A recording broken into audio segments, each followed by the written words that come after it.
Survival is not surrender, it's defiance. Set in the gritty underworld of 1920s Chicago, this is my story: a woman scorned as a prostitute, betrayed by those I trusted, who rose to become the most feared and powerful queen of the city's criminal empire, commanding 50,000 allies.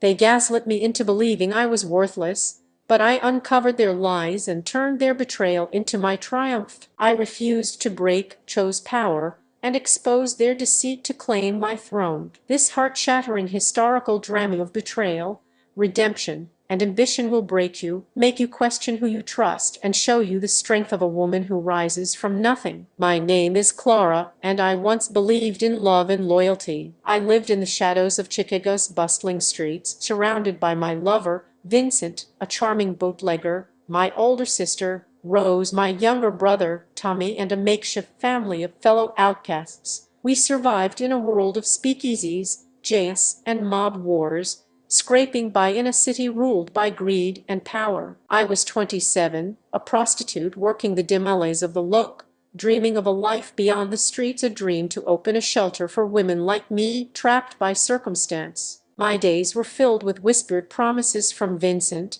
shared laughter with Rose over cheap gin, and Timmy's boyish hope for a better future. The annual Underworld Gala, a lavish event where Chicago's criminals mingled with corrupt officials, was meant to be my chance to start anew, with Vincent promising to fund my shelter. I thought I was valued, needed, maybe even loathed. I was so wrong. The gala was Rose's idea. "Let's show them you're more than they think," she said, her smile encouraging. I envisioned a night of transformation, glittering lights, jazz filling the air, and Vincent announcing our plans for the shelter. I spent weeks preparing a crimson flapper dress that made me feel unstoppable, practicing a speech about my dream, imagining a future where it rise above my past. Tommy helped decorate the speakeasy venue, and Vincent hinted at a big moment. I was radiant, my heart soaring, picturing a new life, my makeshift family by my side. I'd lay awake at night, dreaming of the gala, replaying Vincent's promises, his warm touch, our stolen moments in the city's chaos. I believed they saw my potential, my worth. I was naive, blind to the trap they were setting. The gala night arrived, and the speakeasy was electric, crystal glasses clinking, jazz horns blaring, tables draped in velvet. I sparkled in my crimson dress, my feathered headband catching the light, Vincent's arm around me as we greeted mob bosses, crooked cops, and their glittering wives. The air buzzed with whispers of power plays and deals. My heart raced with hope, feeling like I was on the cusp of a new life. Rose took the stage, her voice smooth as silk, and I expected her to introduce my speech. Instead, her tone turned cold. "We must address Clara," she said, unveiling a screen with a forged ledger supposedly mine, confessing it stolen from Vincent's bootlegging profits, undermining his empire. The crowd gasped, their eyes piercing me. Then a second screen showed real letters, Vincent's correspondence with a rival mob boss's daughter, Evelyn, confirming an affair to secure an alliance that would make him untouchable, casting May aside as a liability. I was paralyzed, my breath caught, clutching my cigarette holder as the room spun. The ledger was a lead: never stolen, never betrayed Vincent. But his affair was real, and his betrayal for power hit like a bullet, shattering my heart. "This isn't true," I cried, my voice breaking, tears welling as my dress felt like a mockery of my hopes. But Rose pressed on, her words venomous. "Clara's disgraced us all," she said, her eyes glinting with fake tears. Tommy stepped forward, his face conflicted. "We're ashamed, Clara. You've ruined everything." Vincent's men nodded, muttering about loyalty. The gala's guests whispered, mobsters sneered, and Vincent stood silent, his face pale with guilt but offering no defense. The speakeasy buzzed with judgment, my dreams crumbling. My moment of redemption became a public execution. I fled to a back alley, sobbing in my dress, the Jace mocking my pain. My makeshift family had blamed me for Vincent's betrayal to protect their power, but I didn't know why they'd turned on me so viciously. The next day, I confronted Rose in a dingy bar, my eyes swollen, my voice raw, clutching a locket Vincent had given me years ago. "Why would you forge that ledger? Why cover for his affair?" I demanded, my heart breaking anew. She smirked, her eyes cold. "The game's bigger than you, Clara. You were asking too many questions." My mind raced, piecing it together. For months, it'd been probing their operations, questioning missing profits, Vincent's late-night meetings, and Rose's secretive deals with rival gangs. They'd been plotting to merge with Evelyn's father's mob, securing a fortune by sacrificing me. My questions about the money had threatened their plan, and they'd known about Vincent's affair for months, using it to frame me as a thief to silence me. Tommy admitted it, his voice low. "We had to protect our future." Vincent, guilty, said I thought it was the only way, but confessed had told Rose about the affair, letting them spin it against me. "They didn't cast me out, but they made me a pariah, excluding me from deals, spreading rumors I was a traitor, ensuring I was shunned by the underworld." Vincent moved on with Evelyn, and the city saw me as the woman who betrayed her own. The months that followed were a descent into darkness. I stopped working the streets, retreating to a cramped tenement, replaying the gala in my head. Vincent's letters to Evelyn haunted me. Had I been too weak, too trusting? Rose's visits were relentless, her voice soft but cutting. "Maybe you were greedy, Clara." Tommy sent messages.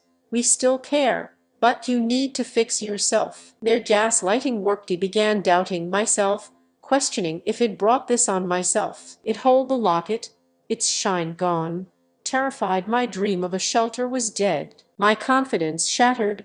I avoided the speakeasies, dodging whispers from barflies and mob wives, my heart breaking with every snub. Clara's a thief. She deserved it. I was a ghost, my dreams in ruins, my makeshift family's loyalty a lie. But one night, alone in my room, I found an old notebook from my early days, filled with plans for my shelter and scribbled words of defiance.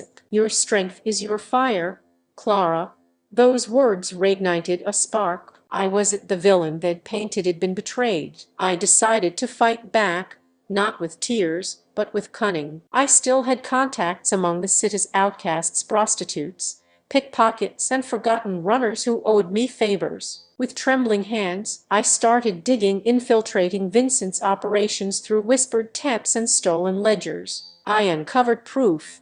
Documents showing Rose and Vincent's deal with Evelyn's father, their plan to frame me, and their scheming of mob profits. The truth hit like a storm. I wasn't worthless. They were deceivers. I resolved to reclaim my power, not just for me, but for every woman the city had cast aside. The annual Chicago Underworld Summit was approaching, a secret gathering of mob bosses, bootleggers, and corrupt officials, where Vincent and Rose planned to solidify their alliance with Evelyn's father. I still had allies among the speakeasy staff, overlooked in their arrogance. I spent nights building my network, 50,000 strong, from street hustlers to disgruntled gang members, all tired of Vincent's greed. I gathered evidence, ledgers, letters, and witness accounts ready to expose their lies. I wasn't out to destroy them, but to claim my place. I practiced my speech in the mirror, my voice shaky but growing fiercer, knowing this was my moment. The summit arrived,